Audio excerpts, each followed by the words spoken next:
건강에 꼭 필요한 이슈 살펴보는 시간입니다. 메디인 시작하겠습니다. 쿠키뉴스 유수인 기자 함께합니다. 안녕하세요. 안녕하세요. 자, 오늘은 어떤 내용으로 함께할까요? 무더운 날씨가 계속되고 있죠. 이럴 때 걱정되는 것이 바로 식중독인데요. 날씨가 따뜻하면 그 식품의 변질이 빨리 일어나기 때문입니다. 이 때문에 다른 때보다 유통기한을 더 자주 확인하게 되고 또 다양한 식품 날짜 표시 정보에 대한 궁금증이 늘어나고 있는데요. 오늘은 날짜 표시의 의미와 정확한 섭취 방법들 그리고 여름철 식품 섭취 시 주의해야 할 점을 좀 알려드리려고 합니다. 네, 사계절 가운데 이 식품을 살 때 그 날짜 표시에 가장 예민하게 살펴보게 되는 때가 이 여름인 것 같습니다. 아무래도 식중독 같은 그런 질환 발병에 더 많이 노출이 돼 있기 때문이겠죠. 근데 이제 유통기한 그리고 소비기한 이런 날짜 표시를 좀 헷갈려하고 각각 어떤 의미인지 잘 몰라 하는 분들이 상당히 계십니다. 자, 그리고 그 소비자들 중에서는 유통기한을 이거 폐기해야 하는 시점이다 라고 생각하시는 분들도 꽤 계시는데요. 우리가 잘못 알고 있는 상식들 바로 잡고 가겠습니다. 먼저 식품에는 이게 어떤 정보들이 좀 표시가 되어 있습니까? 일단 식품에는 제품명, 제조자, 원재료, 날짜 표시 등 이런 주요 사항들을 표시해야 하고요. 그중 날짜 표시는 해당 제품의 판매와 섭취가 가능한 기한을 과학적으로 설정한 것으로 식품의 품질과 안전을 위해 소비자가 꼭 알아야 하는 정보입니다.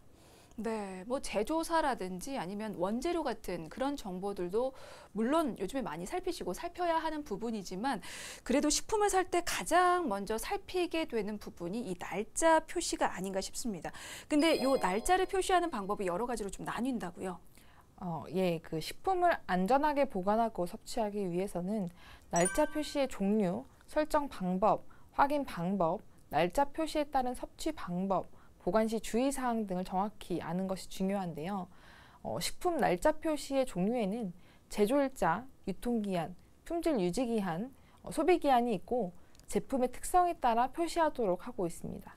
네, 사실 저는 장을 볼 때 뭐 제조일자나 유통기한 딱 요 정도만 좀 살피고 샀던 기억이 나는데 이렇게 여러 가지 날짜 표시 방법이 있는지 미처 몰랐습니다. 자, 각각 어떤 차이점이 있는지 좀 살펴보도록 할게요. 먼저 제조일자부터 볼까요? 요거는 어떤 기준으로 표시하는 겁니까? 제조일자는 제조 가공이 이제 끝난 시점으로 오래 보관해도 부패, 변질 우려가 낮은 그런 설탕, 소금, 소주, 빙과 등을 표시합니다. 특히 아이스크림은 제조일자를 표시하는 대신 유통기한을 생략할 수 있는데요. 제조 과정에서 멸균 처리를 거친 후 영하 18도에서 보관돼서 이 미생물이 증식할 수 없기 때문입니다. 하지만 이 보관 중에 아이스크림이 녹았다 얼기를 반복해 좀 유해균이 이제 증식할 수 있고요. 제조일로부터 한참 지난 제품을 판매할 수 있기 때문에 제조일자를 좀 유심히 확인할 필요가 있습니다. 네, 그렇군요. 근데 식품을 구입할 때 식품에 표시된 많은 정보들 중에서도 유통기한을 보고 좀 구입하시는 분들이 좀 많지 않나요? 저만 그런가요? 그러면 이 유통기한은 어떤 기준으로 정하는 겁니까? 그 유통기한은 제품 제조일로부터 소비자에게 유통 판매가 허용되는 기간으로 그 현재 대부분의 식품에 적용하고 있는 그런 날짜 표시 방법입니다. 제조 기간 등을 고려했을 때 그 식품 섭취 안전 기한의 한 60에서 한 70% 수준에서 표기하는 것이 대부분입니다. 네. 그러면 소비 기한이 또 있잖아요. 요 유통기한과 소비 기한을 좀 헷갈려 하는 분들도 많고 저도 잘 모르겠는데 이거는 어떻게 다른 겁니까? 소비 기한은 표시된 기간 동안 보관한 뒤 먹어도 안전에 이상이 없는 것으로 인정되는 그런 기한을 의미합니다. 즉 유통기한은 소매 도매점에서 판매자가 그 소비자에게 법적으로 판매가 가능한 날짜, 그 소비기한은 식품을 소비해도 되는 날짜로 그 유통기한이 지나도 소비기한이 지나지 않았으면 해당 식품을 먹어도 된다는 얘기입니다. 네, 그동안 사실은 유통기한을 소비기한으로 생각하시는 분들이 꽤 많으셨을 것 같습니다. 그래서 유통기한이 지나면 바로 그냥 버리는 분들 상당히 계시잖아요. 하지만 이 시간 이후부터는 제대로 좀 정리를 하고 가겠습니다. 그러니까 유통기한은 유통이 가능한 날짜, 그리고 소비기한은 소비가 가능한 날짜 정도로 좀 정리를 해 두시면 좋을 것 같습니다.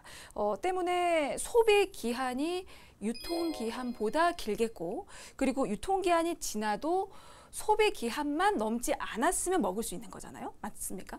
예, 그렇습니다. 그 유통 및 소비기한은 제조업자가 제품의 특성과 유통 과정을 고려해 관능 검사, 미생물, 이화학, 물리적 지표 측정 등 이런 과학적인 설정 실험을 통해 제품 유통 중 안전성과 품질을 보장할 수 있는 기간으로 설정합니다. 참고로 이 관능 검사는 제품의 외관, 맛, 색깔, 냄새 등을 전문요원이 이제 오감을 통해 검사하는 방법이고요. 과학적인 설정 실험으로는 대장균, 식중독균 등 이런 미생물 검사, 수분, 산도, 보존료 등 화학 성분 검사, 경도, 비중, 탁도 등 물리적 검사 등이 시행됩니다. 유통기한은 식품을 소비해도 안전한 기한의 한 60에서 70% 선에서 소비기한은 80에서 한 90% 선에서 설정합니다. 특히 유통기한은 그 과학적 설정 실험을 통해 측정한 그 식품의 품질 변화 시점보다 좀 짧게 설정하는 것이 일반적인데요. 따라서 이 보관 기준이 잘 지켜지고 기간이 조금 지난 식품이라면 품질 변화는 없다고 보시면 됩니다. 하지만 그 소비기한이 지난 식품은 섭취를 좀 삼가하는 것이 좋겠습니다. 네, 알겠습니다. 자, 그리고 날짜 표시 종류 중에 품질 유지 기한도 있습니다. 이거는 어떻게 다르고 어떤 기준으로 표시가 되는 겁니까? 품질 유지 기한은 제품 고유의 품질이 유지되는 기간으로 당류, 장류, 절임류에 표시합니다. 맥주의 경우 유통기한 대신 품질 유지 기한을 표시하기도 하는데요. 페트병 맥주의 품질 유지 기한은 한 6개월 이내, 캔 병맥주는 12개월 이내입니다.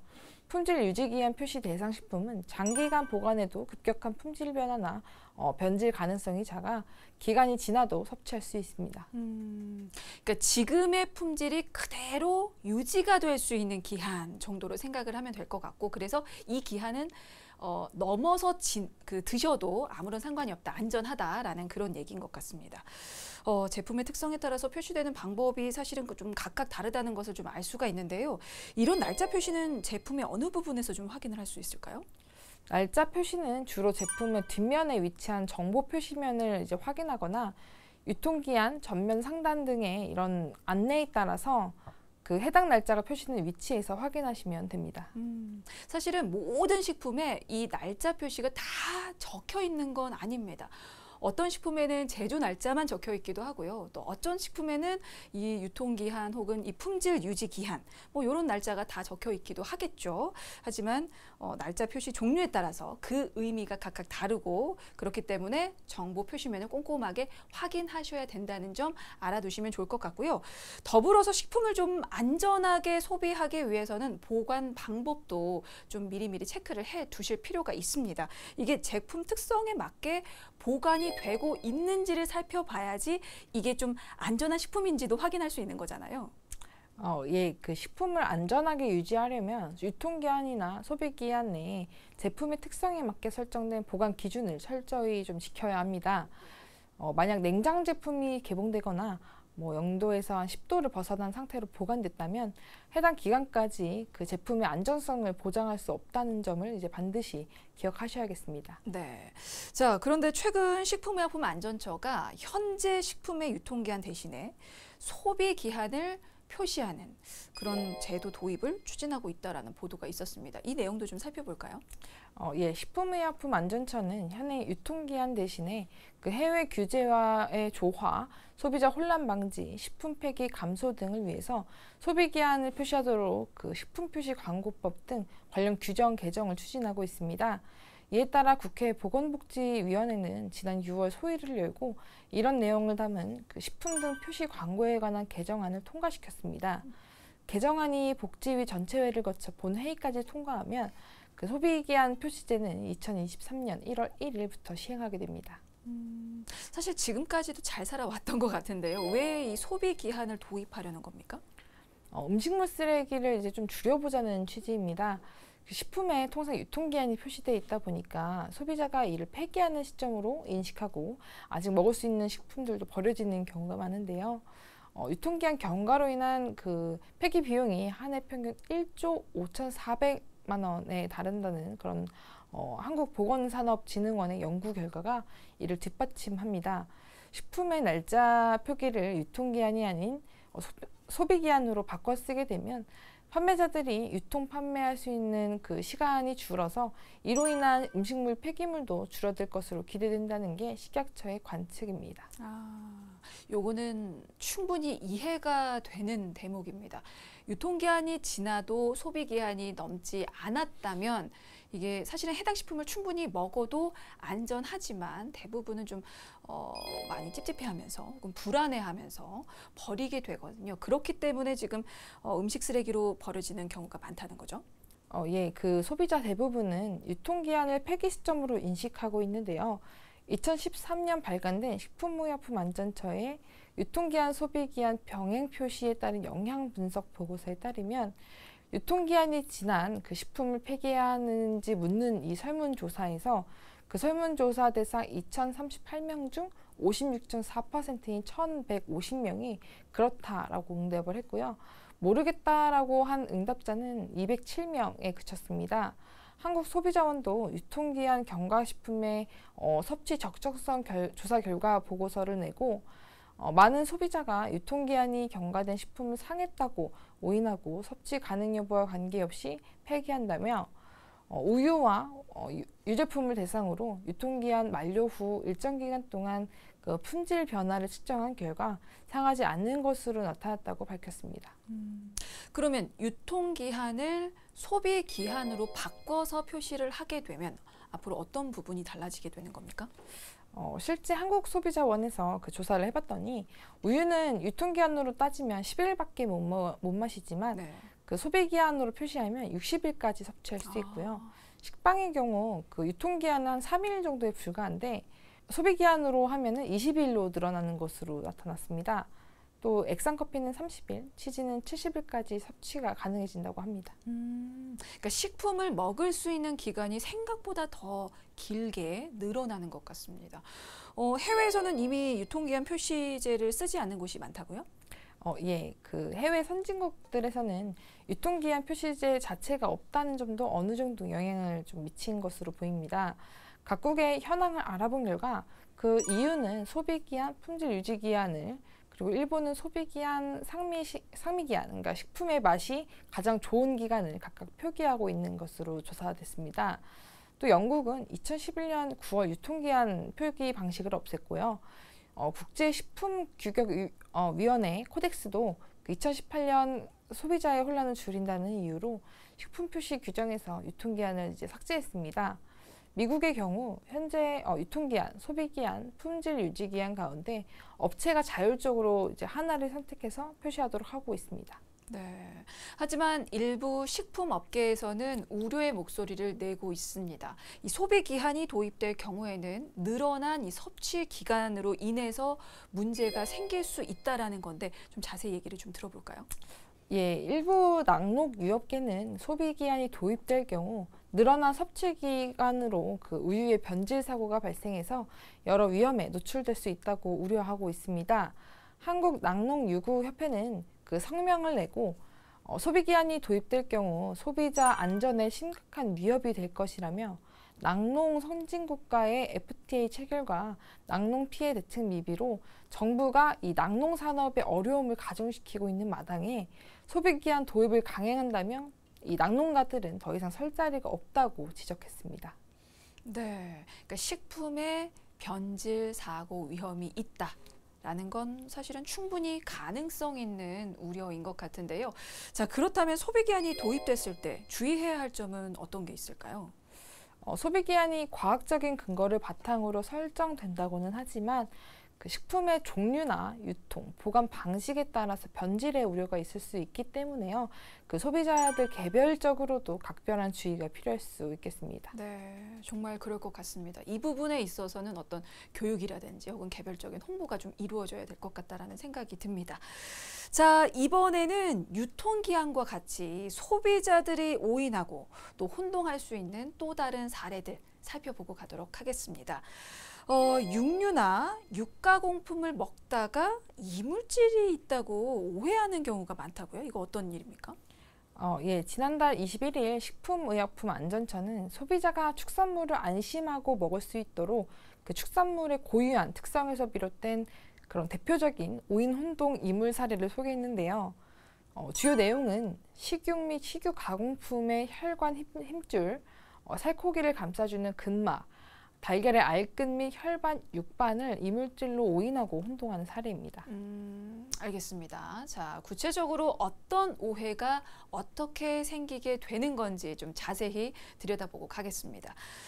먼저 우리가 흔히 먹는 고기들이죠. 뭐 삼겹살이라든지 등심 이런 고기에서 이물질이 보인다라는 그런 신고가 좀 많이 들어온다고 하는데 물론 실제로 이물질이 들어있기도 하겠지만 오해가 상당히 많다고요? 예, 그 식약처에 따르면요, 그 식육 및 식육 가공품의 경우 삼겹살, 등심 등 고기는 살코기 외에도 그런 뭐 혈관이나 힘줄, 근막, 지방 등 여러 조직으로 이제 이루어져 있어서 식육과 이를 원료로 제조된 식육 가공품에는 그 살코기 외 혈관 등 여러 조직이 좀 포함될 수 있습니다. 특히 이 속이 빈 원통형 또는 가늘고 길쭉한 형태 등을 이제 뭐 기생충이나 뭐 벌레로 오인하는 경우가 있는데요. 하지만 이는 혈관입니다. 뭐 가열로 혈관이 수축된 경우 끝부분이 좁아져서 기생충의 형태로 보일 수 있지만 안심하고 섭취해도 됩니다. 또 이 돈가스 등 그 분쇄 가공육 제품에서도 이제 종종 이물질로 오인되는 근막은 그 살코기를 감싸주는 흰색의 얇은 섬유 조직으로 섭취해도 괜찮다고 합니다. 돈가스에서도 혈관이 발견될 수 있는데요. 그 혈액 유무에 따라서 그 희게 보이기도 하고 검게 보이기도 합니다. 하지만 그 해당 혈관과 근막 부위들은 모두 이제 먹어도 이제 무방하다고 합니다. 네. 그리고 가장 많이 오해들을 좀 하는 부분이 달걀입니다. 달걀에서 이물질이 나왔다라는 오해가 상당히 많았던 모양이에요. 심지어 판매점에서는 이거 이물질 아닙니다라고 고지문구를 써놓기도 하던데요. 이 부분도 좀 살펴보고 가야 될 것 같습니다. 이거 진짜 안심하고 먹어도 되는 건가요? 예, 그 달걀은 흰자, 노른자, 달걀 껍데기와 흰자 사이에 이제 얇은 막인 난각막으로 이제 구성됩니다. 네. 근데 이제 닭의 상태에 따라서 달걀에 이제 혈액이나 체조직 일부가 포함되기도 합니다.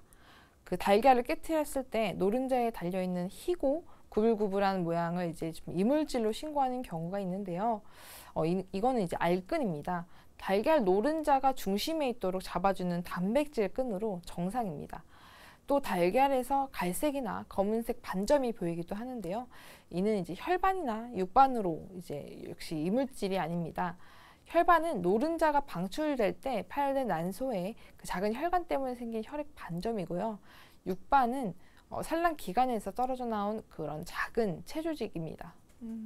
그렇군요. 요즘에 뭐 소비자들의 어떤 안전한 식품 섭취에 대한 관심이 높아지면서 이런 신고가 더 많이 들어오고 있는 것 같은데요. 제대로 좀 알아두면 더 좋을 것 같고, 그리고 특히나 이제 여름철이라서 좀 더 각별히 조심하고 주의해야 할 부분이 더 많아졌습니다.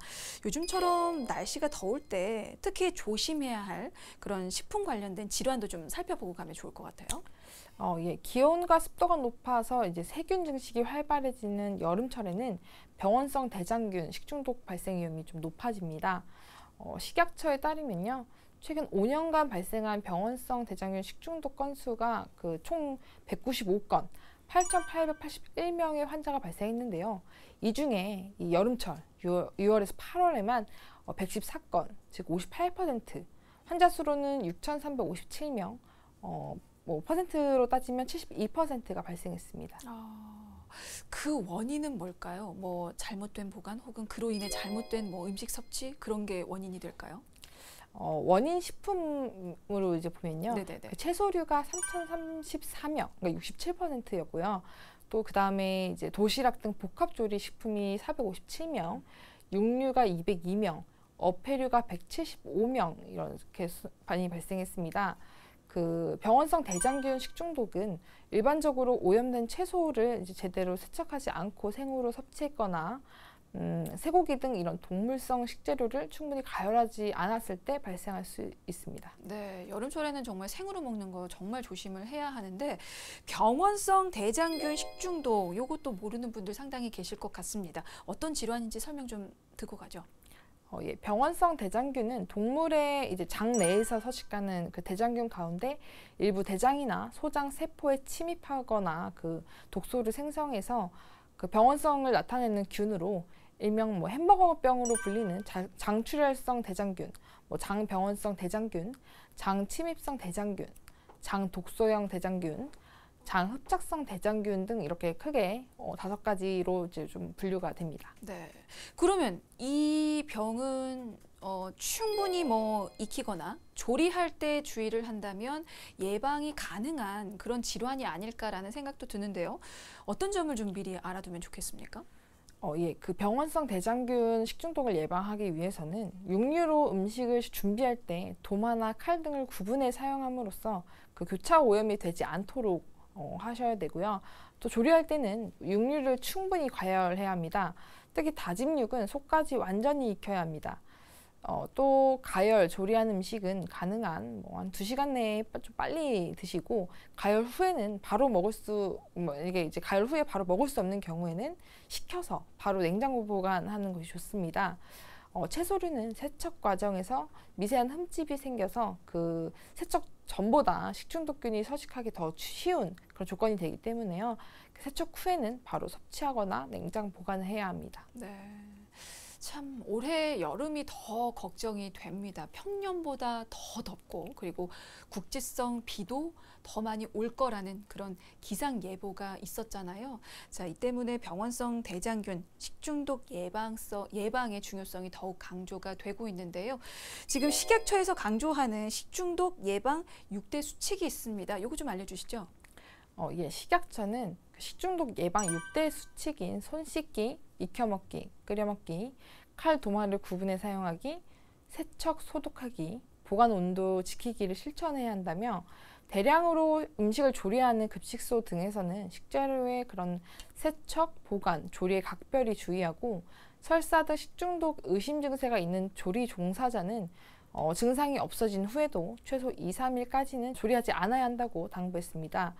또 학교, 기업체 등의 집단 급식소와 가정에서는 식중독 의심 증상자가 발생하면 증상자를 신속하게 별도 공간에 분리해 집단이나 가정 내 전파를 방지하고 시군구 보건소에 즉시 신고해야 한다고 강조했습니다. 네, 알겠습니다.